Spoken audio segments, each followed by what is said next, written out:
How's it going, guys? I want to go ahead and warn you guys real quick. This is another loss, so if you don't want to see me lose again, feel free to skip the video.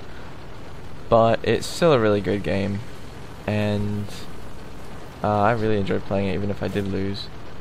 But I do quite a bit of damage, and it really, I guess, showcases what's been happening actually for the past week, or maybe probably the entire time I had the game actually. Just, I can't remember, I think this is just a 2-9 lobby, but either way, you can see that I'm not top tier, and I think I still do the most damage on my team, and that's not really the problem. It's more the problem of how many people didn't do any damage at all, or how many people did very, very little damage, and yet they were tier 9. And it's not like there were some people completely alone against a lot of enemies. I mean, it seems to be pretty evenly distributed really around the map, and for the most part it's just I don't really know. I mean, maybe people just don't know where to shoot, or maybe they just were having a bad game, but it seems to be that's the average for my games nowadays, is I can do 4,000, 5,000 damage and still lose, and have 5 tanks on my team do absolutely no damage. But it's really kind of rubbing salt in the wound when I'm the bottom tier or middle tier. Actually, I'm not sure if there are tier 7s in this game, but either way, I'm not top tier, and people that have more health, more armor, and bigger guns than me still manage to do less damage. And right now I'm just kind of trying to play it a little bit cautious. I don't really want to go through the bridge because there are a couple of big tanks on the other side of that bridge. So I'm just kind of playing peekaboo a little bit. Or actually, I guess it's peekaboom, not peekaboo. And I think right here I don't really do much. I think it might be a little bit. I think what I end up doing is just go ahead and saying, you know what, it's time to stop camping, time to move up. I'm pretty sure it's, yeah, that's what I'm thinking about doing, because I see they're all the enemies are on that hill right there, and they're focusing on my teammates on the other side of the hill. So I figure, well, let me kind of stick my toe in the waters, see how interested they are, and apparently they're quite interested. But they get taken care of quite quickly. And so right here I'm just trying to see if I can lure one out at a time, and I nearly got it, but being as I didn't actually successfully lure one of them out, I'm just trying to, and you can actually see right there, perfect example, I'm trying to get them to fire at just the little bit of my tank. I'm trying to kind of pull out and then back up really quickly, so they think I'm coming out, but all they end up doing is just bouncing. Right there I failed a little bit because I backed up before I actually reloaded. I thought I had reloaded before I actually had, and that was actually the first time I got shot. No, it wasn't. The second time I got shot. It was a pretty big hit from that artillery, but I don't think I actually get hit anymore. Or if I do, I mean, I obviously do, because, oh wait, never mind, I don't actually die after the end of this. But then I do it again. I just try to trick him into firing real quick, and normally this gun wouldn't actually be able to pen the lower glacis of that Tiger 2. Well, normally I have a hard time penning it if it's at any angle, but the way it is right there, he's actually angling his tank up in the air because of that rise right there, so there's no angle whatsoever. It's just a flat piece of metal, and the lower glacis on the Tiger 2, well, really the Tiger 2, the E75, any tank with a lower glacis really, it's very, very thin. The only reason that it's even able to bounce any shots whatsoever is because it's angled, and generally it's angled 2 times, like it's angled at the person. I don't know if that makes any sense, but it's also angled if they're at a 45-degree angle or something. Like he was angled to where it was just a flat piece of metal, but it's actually you don't need much armor there if you angle it right. And really all I'm doing right here is just trying not to die, because that pan got a nice hit into me. And actually right here I see he's moved all the way down to the M103 that's down there. And so I get a nice little shot off, and I think I might have saved that M103, I don't know. He might have been able to kill that M46. But right here I think is when I start to notice that they're on both sides. And so I just think, yeah, I just try and hit the ammo rack on that.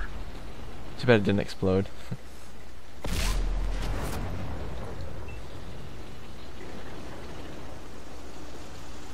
Do end up getting a kill, so.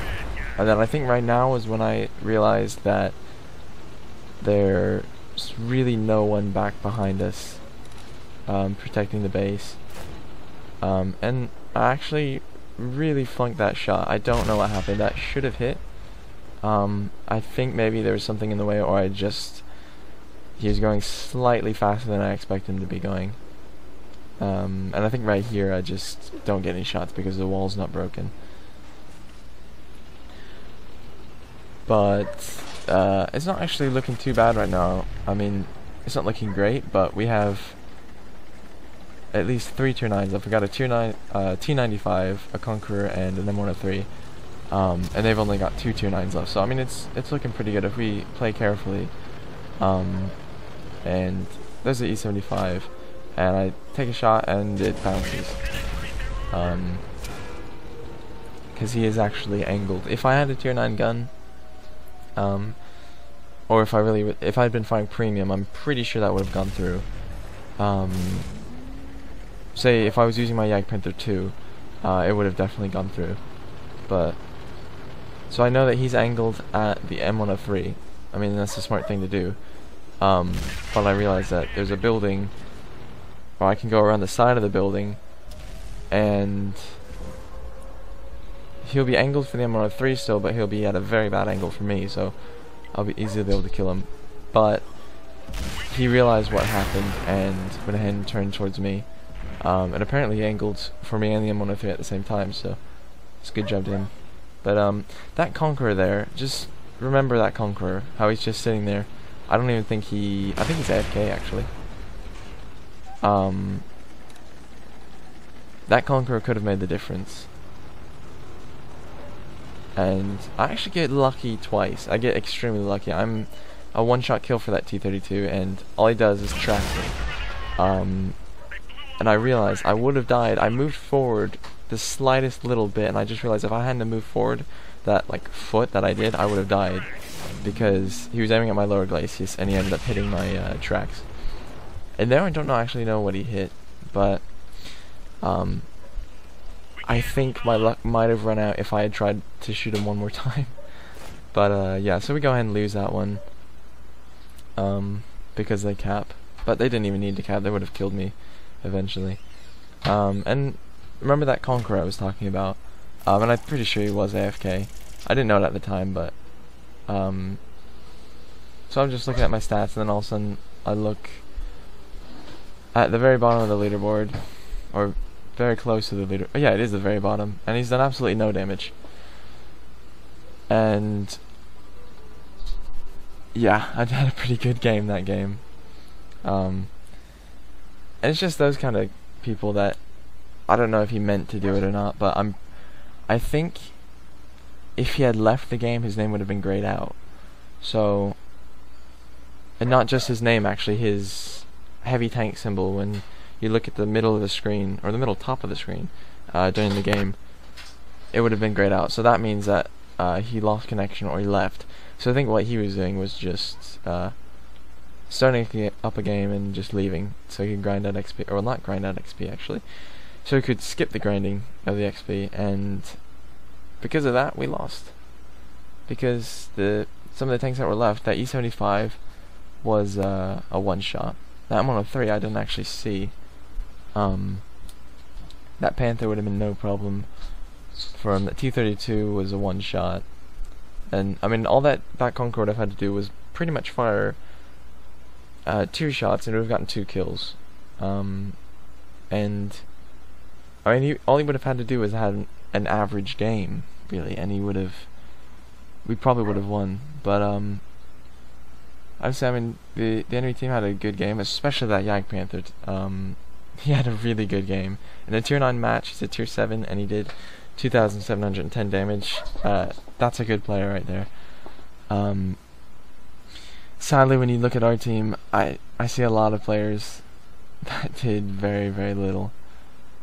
But if I can sum up my week, or really as long as I've had the game actually, this is the kind of game that I've been getting over and over and over. Not nearly this much damage, of course, but where my team just fails in one way or another. But and I have to say, there were some good players on my team. The guy in the M103 and the Jagdtiger P. They had some pretty good games. Actually, really good games. But I mean, just goes to show, even 3 really good players, or just 3 really good games, still isn't enough if your team just out and out sucks. But yeah, so I hope that you couldn't hear my dog barking in the background, but if you can, sorry about that. And yeah, that's pretty much it.